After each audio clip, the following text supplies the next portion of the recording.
Minsan, dapat nating tanggapin ang katotohanan na may mga taong kahit ayaw mong mawala, ay tila ba sadyang nakatadhanang lilisan na di mo kayang mapigilan.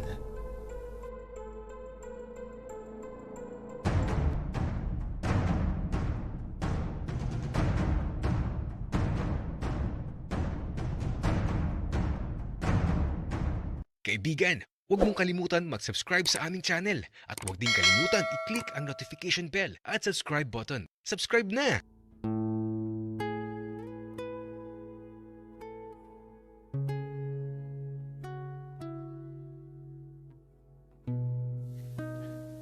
Sa gabing tila ba magulo ang lahat ng bagay, hindi ko maiwasan ang matakot dahil sa bawat tingin mula sa mga matang nakita ang di naisin. Sana maayos ko ang lahat. Sana pakinggan ako ni Tito Berto. Tahimik kaming kumakain ng magkasabay. Habang kumakain ako, pumapatak ang mga luha ko. Sa balit si Tito Berto, tila ba wala siyang pakialam sa nararamdaman ko. Gusto ko sana magpaliwanag pero kapag tumitingin siya sa akin, naunahan ako ng takot.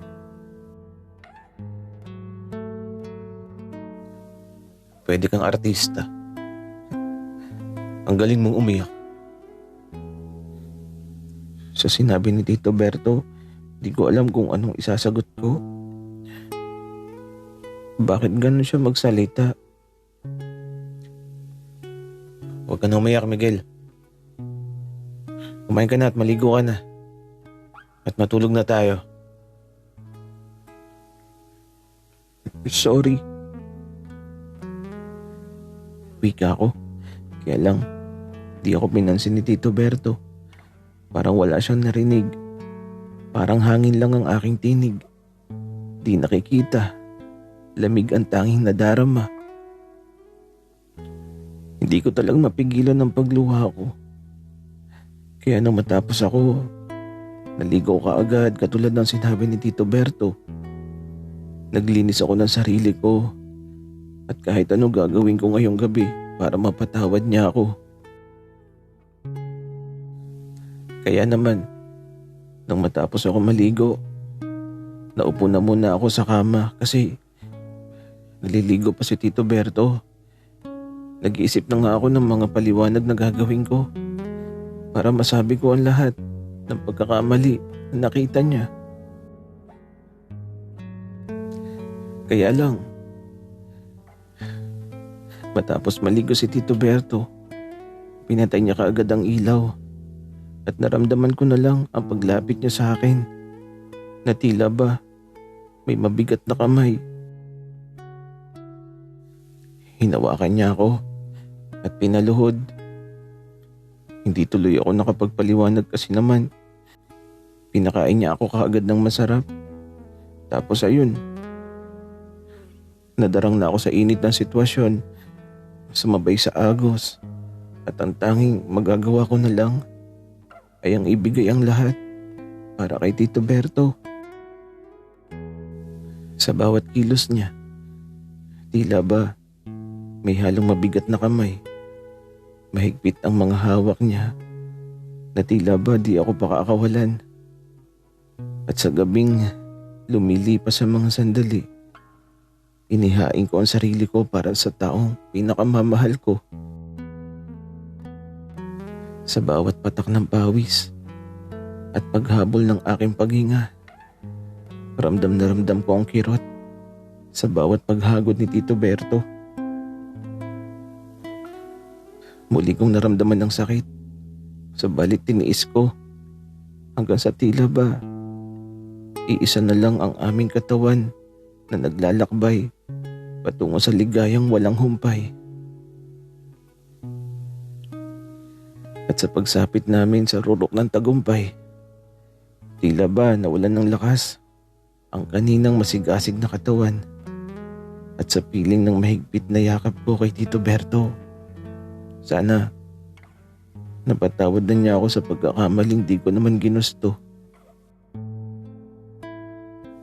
At dahil na rin siguro sa sobrang pagod, nakatulog na ako kaagad habang nakayakap kay Tito Berto. Isang gabing pinagod ako ng mga luha ko. Isang gabing sana sa paggising ko, makita ko na ulit ang mga ngiti ni Tito Berto. At sa gabing nagdaan, di ko na namalayan ang paglipas ng mga oras.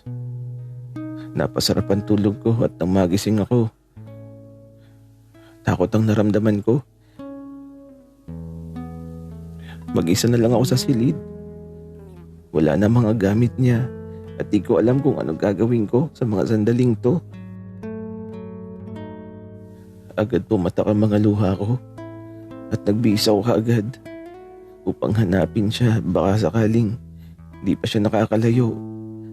Baka sakaling nasa paligid lang siya. Nagmamadali akong lumabas sa pulang gusali habang pinapawi ang bawat pagpatak ng luha ko. At sa kahit saang dako, hinahanap ko ang taong sana matagpuan ko. Subalit kahit saan ako lumingon, di ko siya matagpuan. Saan ako maghahanap? Saan ako magsisimula? Paano na ako? Mga katanungan sa isipan ko na di ko alam kung paano masasagot. Basta ang alam ko ngayon, tila ba gumuho lahat ng mga pangarap ko at tila ba ayaw ko nang mabuhay pa sa mundong ito. Tulala lang ako habang naglalakad. Wala sa katinuan. Alila ng pag-ibig na lumisan. At mula sa isang tulay na aking dinadaanan, tumigil ako at lumapit sa gilid ng tulay. Kung tatalon ba ako, mawawala ba yung sakit na nararamdaman ko sa puso ko? Maiwawaksi ba nito ang kalungkutan ko? Kaya lang, ang itim ng tubig at ang baho ng ilog. Ayokong dito mamatay. Ayokong mamatay ng pangit at mabaho. Tangina, na ba itong naiisip ko? Ayokong magpalutang-lutang sa mabahong ilog na to. Oh, Miguel, andito ka lang pala. Buti natagpuan na kita. Paglingon ko, nakita ko si RJ. Tapos eto, umagos bigla yung mga luha ko. Oh, Miguel, ano nangyari sa'yo? Asan si Tito Berto? At saka bakit ganyan ang itsura mo? Para kang wala sa sarili. Bakit gulong-gulo ang buhok mo? At bakit wala kang tsinelas? Dahil sa sinabi ni RJ, ngayon ko lang din napansin na wala pala akong tsinelas. Tapos, baliktad din ang damit ko. At di ako nakapagsalamin bago umalis sa pulang gusali. Subalit sa tanong ni RJ, di ko alam kung ano isasagot ko. Basta umiiyak lang ako sa mga sandaling to. At mula sa malayo, nakita ko si Romel na papalapit. Parang nagalit ako bigla nung makita ko siya. Kaya ito, sinalubong ko siya at paglapit ko, sinuntok ko kaagad si Romel.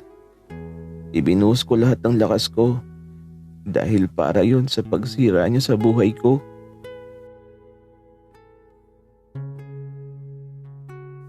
Miguel, anong ginawa mo? Sa sandaling to, pinagmamasdan ko lang si Romel habang nakahiga sa gilid ng daan. Parehong mata na niya ngayon ang may pasa. Pero, saan ako magsisimula sa paghahanap kay Tito Berto?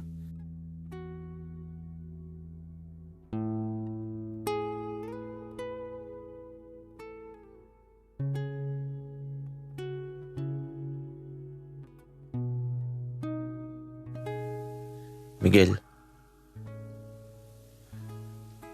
nasaktan ako. Pero sana napasaya kita sa huling sandali na magkasama tayo. Sana huwag mo na akong hanapin dahil hindi mo na ako matatagpuan. Patawad. Ito na tayo mga Bebe Loves. Lilipas na ulit ang 5 taon. Handa na bang lahat?